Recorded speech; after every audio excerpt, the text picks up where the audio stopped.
সংগ্রাম এখনো শেষ হয়নি, সামনে আরো চ্যালেঞ্জ রয়ে গেছে। এইসব চ্যালেঞ্জ মোকাবেলা করতে আমাদের ধৈর্য বজায় রাখা, আমাদের নিরাপত্তার স্বার্থে দৃঢ়ভাবে অবিচল থাকা এবং একই সাথে আমাদের আমেরিকান বন্ধুদের সঙ্গে গুরুত্বপূর্ণ সম্পর্ক বজায় রাখা প্রয়োজন, যারা আমাদের পাশে কাঁধে কাঁধ মিলিয়ে দাঁড়িয়ে এবং আমরা তাদের উচ্চ মূল্যায়ন করি। আমরা বিচার বুদ্ধি বিচক্ষণতার সাথে আমাদের পথ পরিচালনা করা অব্যাহত রাখবো। আমরা সরকারের অর্জনগুলোকে রক্ষা করব, আমরা যুদ্ধের অর্জনগুলোকে রক্ষা করব। এগুলো সমগ্র ইসরায়েলের জনগণের অর্জন। আমরা যেইভাবে গাজা উপত্যকায় নিরাপত্তা ও শান্তি ফিরিয়ে এনেছি, ঠিক সেইভাবেই আমরা উত্তরের জনবসতিগুলোতে নিরাপত্তা ও শান্তি ফিরিয়ে আনব। দক্ষিণ লেবাননে নিরাপত্তা অঞ্চল বজায় রাখার তাগিদে এটি প্রয়োজন যে যতক্ষণ না ইসরায়েলের নিরাপত্তা ব্যবস্থাগুলো পুরোপুরি কার্যকর হচ্ছে, ততক্ষণ আমরা সেখান থেকে সরব না, এবং এই দূরত্ব হিজবুল্লাহকে আমাদের নাগরিক এবং জনপদ থেকে দূরে রাখবে। আরো বৃহত্তর দৃষ্টিকোণ থেকে আমরা সেই পরম লক্ষ্যে অবিচল থাকব, যা আমাদের পথ দেখিয়েছে এবং আমরা প্রাপ্তবয়স্ক জীবনের বেশিরভাগ সময় ধরে আমাকে পরিচালিত করেছে, যে ইরানের কাছে কোনো পারমাণবিক অস্ত্র থাকবে না।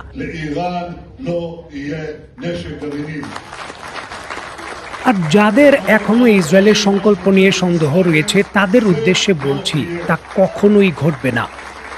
আসসালামু আলাইকুম বন্ধুরা, আশা করি সবাই সুস্থ আছেন। বন্ধুরা, একটা দীর্ঘ সময় অপেক্ষার পর অবশেষে ইলেকট্রনিক প্রক্রিয়ার মাধ্যমে ইরান এবং যুক্তরাষ্ট্রের মধ্যে শান্তি চুক্তি স্বাক্ষরিত হয়েছে। জি সম্মেলনে সেই শান্তি চুক্তিতে সরাসরি স্বাক্ষর করেন ডোনাল্ড ট্রাম্প। আর ইরান থেকে অনেকটা ভার্চুয়াল মাধ্যমে ইরানের যিনি প্রেসিডেন্ট রয়েছেন পেজিশকিয়ান, সেই 14 দফা যে শর্ত রয়েছে সেই শর্ত অনুসারে সেই চুক্তিটিতে স্বাক্ষরিত করেন। যে 14 দফা চুক্তির অন্যতম বড় একটি শর্ত ছিল লেবাননকেও সম্পূর্ণভাবে যুদ্ধবিরতির চুক্তির অধীনে আনতে হবে। ইসরায়েল কোনো হামলা চালিয়ে যেতে পারবে না, এমনকি লেবাননের অভ্যন্তরে ইসরায়েলের যে সৈন্য রয়েছে তাদেরও প্রত্যাহার করতে হবে। যুক্তরাষ্ট্র সেই সিদ্ধান্তেই কিন্তু এই চুক্তিটি করেছে। তবে ইসরায়েলের পক্ষ থেকে ইসরায়েলের প্রধানমন্ত্রী এবং তাদের আইডিএফ সরাসরি নিশ্চিত করে ঘোষণা দিয়েছে যুক্তরাষ্ট্রের চুক্তির এই শর্ত তারা মানবে না। লেবাননে তারা তাদের যুদ্ধ এবং অভিযান পরিচালনা অব্যাহত রাখবে। বর্তমানে লেবাননের সীমান্ত থেকে 10 কিলোমিটার ভেতরে ইসরায়েলের সেনারা অবস্থান করছেন, এবং ইসরায়েল ঘোষণা দিয়েছে যতক্ষণ পর্যন্ত তাদের কথায় লেবানন থেকে ঝুঁকি একেবারে নির্মূল না হবে, তাদের সেনারা সেখানে অবস্থান করবে এবং মিশন চালিয়ে যাবে।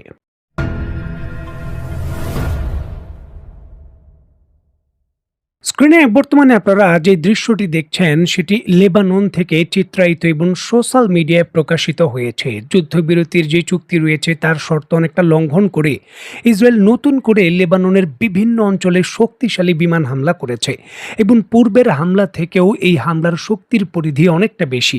আন্তর্জাতিক রিপোর্ট অনুসারে যেমনটা নিশ্চিত হওয়া যাচ্ছে, ইসরায়েলি বাহিনী গত রাত 18 জুন থেকে আজ এখন পর্যন্ত দক্ষিণ লেবানন, বিশেষ করে যে নাবাতিয়ে জেলা রয়েছে, সেখানে অত্যন্ত শক্তিশালী বিমান হামলা এবং তীব্র গোলাবর্ষণ করেছে।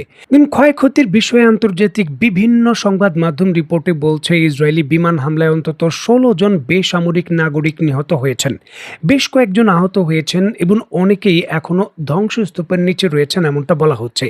যাই হোক, এই হামলায় ইসরায়েলের যে পদাতিক বাহিনী রয়েছে তারা অগ্রসর করায় সীমান্ত এলাকায় হিজবুল্লাহর সঙ্গে বড় ধরনের তাদের মুখোমুখি লড়াইয়ের ঘটনা ঘটেছে, এবং ইসরায়েলি ডিফেন্স ফোর্স আইডিএফ এর একটি ব্যাটালিয়ন কমান্ডার সহ অন্তত 4 জন সেনা সদস্য ইসরায়েলের নিহত হয়েছেন এমন খবর পাওয়া যাচ্ছে। সুতরাং যুদ্ধের যে পরিধি রয়েছে এবং যুদ্ধের যে তীব্রতা রয়েছে সীমান্ত অঞ্চলে, তার কিন্তু যে বাস্তবিক বিষয়টা আঁচ করা যায় এই ক্ষয়ক্ষতি থেকে। লেবাননের স্থানীয় সংবাদ মাধ্যমগুলো যেমনটা তাদের খবরে দাবি করছে, ইসরায়েলের বিমান বাহিনী দক্ষিণ লেবাননের 3টে টার্গেটকে মূলত ফোকাস করে এই বিমান হামলা করেছে। প্রথমটি হলো নাবাতিয়ে শহর এবং হারুফ, দ্বিতীয়টি হলো আল সারাকিয়া এবং তৃতীয়টি হলো কফর সির।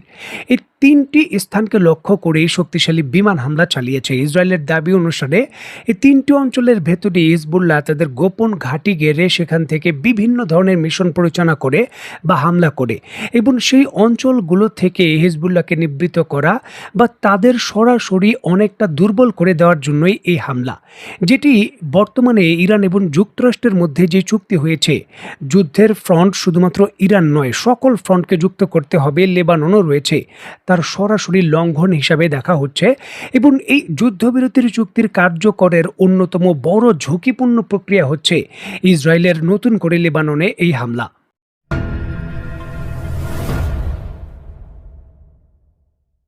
দেখুন, যুক্তরাষ্ট্রের প্রেসিডেন্ট ডোনাল্ড ট্রাম্প তার বক্তব্যে পরিষ্কারভাবে বলেছেন, যদি যুক্তরাষ্ট্র না থাকতো ইসরায়েলের অস্তিত্ব থাকতো না। ঠিক এমতো অবস্থায় ইসরায়েলের প্রধানমন্ত্রীও বিষয়টা স্বীকার করেছেন যুক্তরাষ্ট্রের অবদান, এবং আন্তর্জাতিক সামরিক বিশ্লেষকরাও বলছেন যুক্তরাষ্ট্রের সিদ্ধান্তের বাইরে ইসরায়েলের যে কোনো বড় সিদ্ধান্ত বাস্তবায়ন তো দূরের কথা, সামরিক কৌশলের নীতি প্রয়োগও একটি জটিল বিষয়।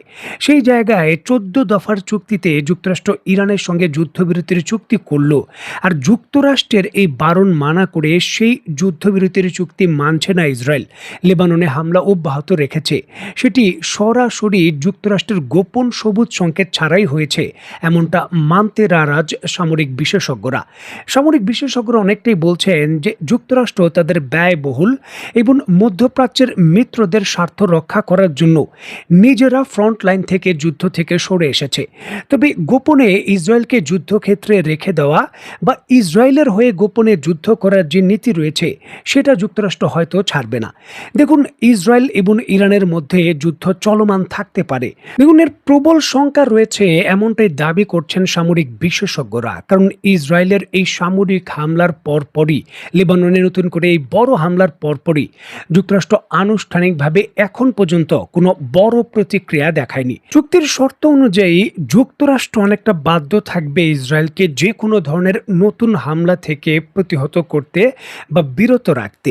যুক্তরাষ্ট্র কী ধরনের প্রেশার ক্রিয়েট করছে এই বিষয়ে, সেই বিষয়ে সুনির্দিষ্টভাবে কোনো ধরনের কোনো বড় উদ্যোগ বা বড় কোনো সিদ্ধান্ত যুক্তরাষ্ট্র বাস্তবায়ন করছে তার নজির দেখা যাচ্ছে না। ঠিক এমতো অবস্থায় ইরান যে কোনো মুহূর্তে পাল্টা হামলা শুরু করতে পারে ইসরায়েলের ভেতর, যেটি যুদ্ধবিরতির চুক্তিতে চূড়ান্তভাবে এমন আন্ডারস্ট্যান্ডিংও হতে পারে যে যুক্তরাষ্ট্র নিরপেক্ষ ভূমিকায় থেকে দূরে অবস্থান করবে, এমনটা তার সিদ্ধান্ত সে জানিয়ে দেবে। ইসরায়েল এবং ইরান একে অন্যের বিরুদ্ধে সামরিক হামলা অব্যাহত রাখবে। বিশেষ করে ইসরায়েলের মূল যে এজেন্ডা হলো, সেটা হলো ইরানের পরমাণু ইস্যু। আগামী 60 দিনের মধ্যে পরমাণু ইস্যুকে কেন্দ্র করে আলোচনায় সমাধান আসবে, যেখানে ইসরায়েলের দাবি সম্পূর্ণভাবে ইরানের পরমাণু কর্মসূচি ধ্বংস করে দিতে হবে। যেখানে ইরানের অবস্থান হলো তারা ইউরেনিয়ামের পরিশোধনের মাত্রা কমিয়ে আনবে, তবে পরমাণু যে প্রযুক্তি রয়েছে তারা তাদের হাতেই থাকবে, যে কোনো মুহূর্তে চাইলে হয়তো সেটা তারা বাড়াতে পারবে, তারা এই স্ট্যান্ডার্ডে যাচ্ছে। সুতরাং এখানে অবিশ্বাস রয়েছে ইসরায়েলের মনে যে এক্ষেত্রে ইসরায়েলের স্বার্থকে পাশ কাটিয়ে যুক্তরাষ্ট্র চূড়ান্ত চুক্তি আরও বড় ভিত্তিতে করতে পারে, যেখানে ইরানের পরমাণু কর্মসূচির পরমাণু প্রযুক্তি থেকে যাবে। তার জন্যই কিন্তু যুদ্ধক্ষেত্রে এই অবস্থান। যদিও এখানে ডোনাল্ড ট্রাম্প সরাসরি হুমকি দিয়ে রেখেছেন, চূড়ান্তভাবে ইরান যদি একটি বাস্তবিক অর্থে পরমাণু ইস্যুকে কেন্দ্র করে চুক্তি করতে ব্যর্থ হয়, তারাও হামলা করবে। সুতরাং এই চুক্তি হয়েছে, তবে লেবাননেও হামলা চলছে। সুতরাং চুক্তি কতটুকু বাস্তবায়ন হবে বা কতদিন চলবে, সেই বিষয়গুলোই এখন ধোঁয়াশার উপরে। দেখার বিষয় চূড়ান্তভাবে কি হয়। তো বন্ধুরা, আজকের মতো বিদায়, নতুন কোনো ভিডিও নিয়ে আবার দেখা হবে। সেই পর্যন্ত সবাই ভালো থাকবেন, সুস্থ থাকবেন এবং বাংলাদেশকে ভালোবাসবেন। আল্লাহ হাফেজ।